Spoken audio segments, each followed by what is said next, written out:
JMBE, how are you all? I hope you all are good. I welcome you all to my YouTube channel.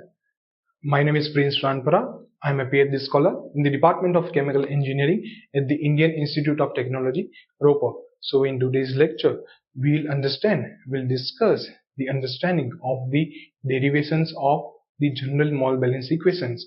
And the general mole balance equation is the fundamental concept of chemical reaction engineering. So by utilizing the general mole balance equation, we can derive the design equations of all the industrial reactors. Okay, so let's get started.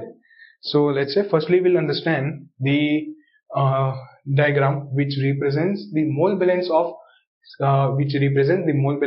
of species J in the entire reactor system, right? So let's say we have the reactor system. So we have the reactor. We have the reactor in which we have the stirrer. The stirrer is used for the uniformly mixing. Okay, so at each and every different positions. So let's say at each and every different positions we'll have the uniform distribution of the temperature, the concentration of species, right? So in order to maintain the uniformity, we are using stirrer, right? So let's say in order to understand the mole balance of any chemical species J in the entire reactor system, so firstly we'll understand the Fj0, right? So before that we'll understand what is system and the surrounding, right? So let's say the volume, system volume, right? So let's say the volume which is occupied or the volume which is enclosed by the reactor boundaries is referred to as the system volume. Okay, so here we can see the reactor boundaries, right?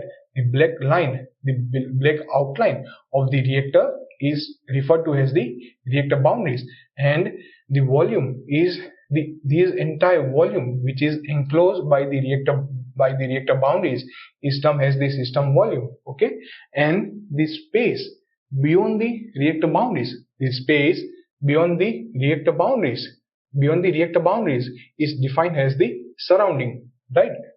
The space beyond the reactor boundaries is defined as the surrounding. Okay, so let's say we'll understand the inlet molar flow rate. Okay, so let's say in order to derive the general mole balance equation of any chemical species J at any instant of time in any reactor system, then we need to understand the following equations, right? So let's say rate of flow of J into the system, which is indicated by the inlet molar flow rate, which is represented as Fj0. So here Fj0 represents the initial amount of reactants which are feeding to the reactor, which means the number of moles of reactant which is feeding to the reactor is indicated by the molar flow rate, moles per unit time, which means how many number of moles of reactants is feeding to the reactor, right? So inlet molar flow rate. So Fj0 represents the initial molar flow rate is Fj0, right? And after the reactor molecules or the reactant moles or the reactant molecules present in the reaction system volume, where the reaction will take place, right? In the system volume, in the reaction environment where the reaction will take place. So during the reactions, the reactants will interact with each other and the chemical reaction will proceed, and after the completion of the reaction we'll get the new products, right? We understand the rate of formation, the rate of disappearance of any chemical species J inside the reaction environment. Okay, so after the completion of the reaction, the new products will get generated. Okay, so after the completion of the reaction, the new product which is generated is which exit through the reactor system. So here, which can be defined by the outlet flow rate, its mole per time, is represented as Fj, which means final amount of final molar flow rate, right? So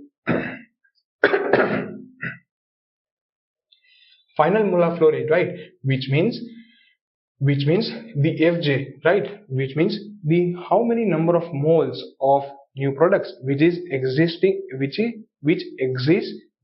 reactor system per unit time. is indicated by Fj, right? So rate of flow of J into the system is moles per unit time. We understood by this term, and the outlet term minus the rate of flow of J out of the system is moles per time is indicated by Fj, okay, plus rate of generation of J by chemical reaction within the system, which means during the this term can be understood by the, see, let's say in the reaction, during the reaction the reactants are consumed, okay, and will get converted into the new products. So where the simultaneously both things are taking place, the rate of, so we need to understand the rate of, we already understand the rate of disappearance and the rate of formation, okay. So the generation term, so here during the progress of the time the reactant molecules will get consumed and will convert into the new products. So during the progress of the reaction, during the progress of the time, the new products will get generated, right? So at both rate the new product will get generated, will be understood by this term, right? The rate of generation of J by chemical reaction within the system is moles per unit time. So how many number of moles of new products is getting generated with respect to the time, right, will be equal to the rate of accumulation of J within the system, okay, which means how many number of moles of unreacted reactants or any products are accumulating inside the reactor volume, inside the system volume, is understood by this term, okay. So this entire for term can be simplified as the rate of flow of J into the system can be understood by the input. The rate of flow of J into the system is the inlet flow rate minus the rate of flow of J out of the system is outlet flow rate, which is out, plus the rate of generation of J by chemical reaction within the system is indicated by generation term and is equal to the rate of accumulation of J within the system is accumulation term, right? So now we can write the inlet term as Fj naught minus the outlet term to be Fj plus generation term can be written as Gj, right, and the accumulation term as dnj by dt, okay. Now let me make very simplified way for you understand. Let's say when we are kids, right, then we get in the form of blessings, we used to get some money, right. So let's say father give some money or parents give some money, right, during the any instant of time in form of some blessings, right, like the grandparents give us some money, the uncle, aunt, or our relatives, neighbors give some monies in the form of blessings, right. So we used to collect all this money in our let's say we have some piggy bank time, right, in piggy bank or something, where we used to store our money, okay. So which means with respect to it in each and individual time periods we used to get the blessings in the form of some monies, right. So it was very memorable, right, when we were kids. So we used to store that money in some storage tank, some storage vessels, like say we have the piggy bank or etc., right. So which means inlet molar flow rate, which means with respect to time how much money we are storing, storing in the storage vessel, right.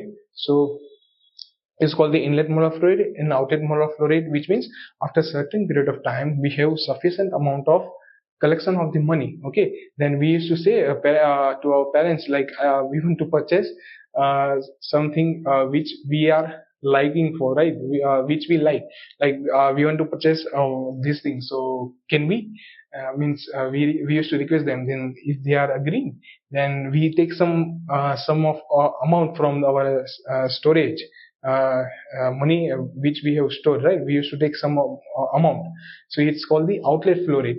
From that piggy bank we are taking some money out, okay, in order to purchase something, right.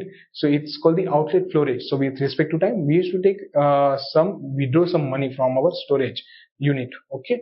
It's called the outlet flow rate. Now okay, and accumulation, which means we are storing, okay. It's storing, it's not getting reacted, it's not getting used or nothing, we are just storing in the storage vessel is called the accumulation term, right? Very simple form, to a very simplified way to understand it. So let's say we have let's say we have any reactor system in which we need to feed in the reactant molecules.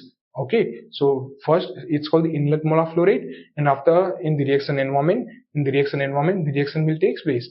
Okay, so after completion of the reaction, the new product will get generated by consumption of the reactions. So reactants will get consumed, they will convert into the products. So new product will form, right? So which will exit the reactor system. It's understood by the outlet flow rate, right? Outlet molar flow rates. How many number of new product which is generated is existing the reactor system. It's called the outlet molar flow rate, moles per unit time, right? And let's say during the reactions, if there are possibilities of any chemical species to be accumulated inside the reactor system is understood by the accumulation term, right? Which means with respect the change in number of moles with respect to the time. Okay, it's called the accumulation term, right? So up to here I think it is clear, right? So let's say we have the accumulation term. It's indicated by dnj by dt, which means I request you to please make a note and we'll continue from there. Okay,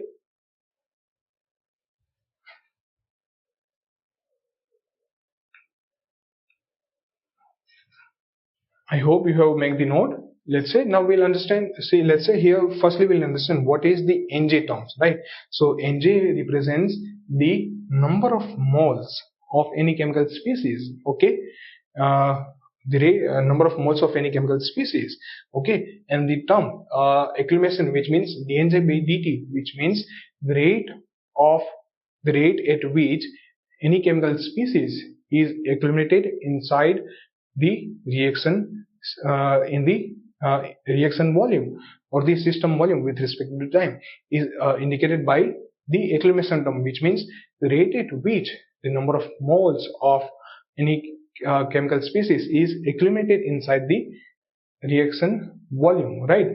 So generation term can be understood by the Gj is equal to Rj into V. So let's say in order to understand the generation term, we need to understand, we need to assume and we need to understand first of all whether, let's say we need to understand that in our entire reactor, at each and in our entire reactor system, in our system volume, at each and every different positions, we should have the uniformity of the variables.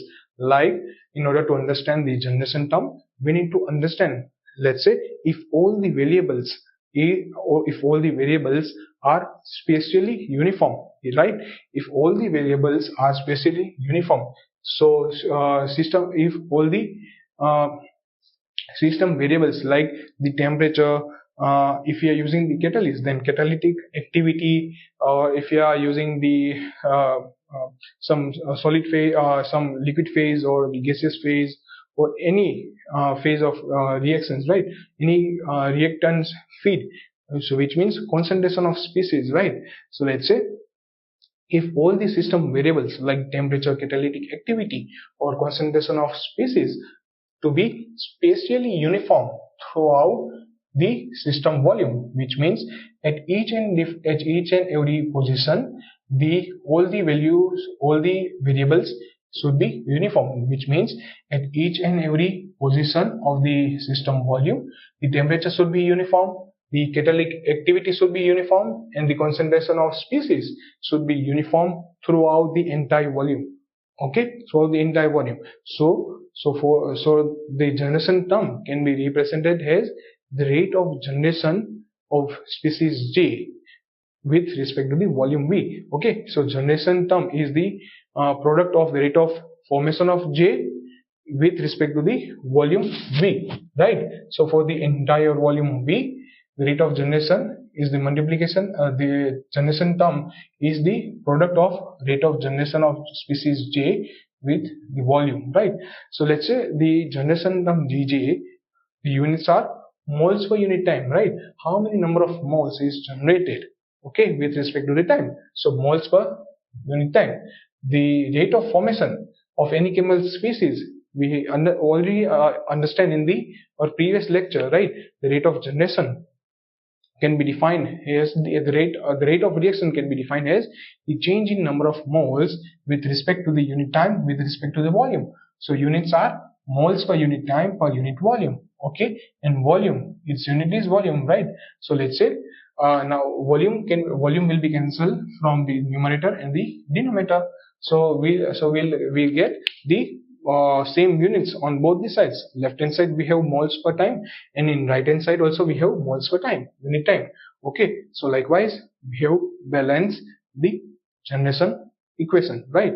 So let's say, okay, this was the overall generation. Okay, now let's say for the different industrial reactors, the rate of formation of any chemical species may vary with the different positions. So let's say, for example, the reactors like plug flow reactor, packed bed reactor, or any large vessel reactor, right?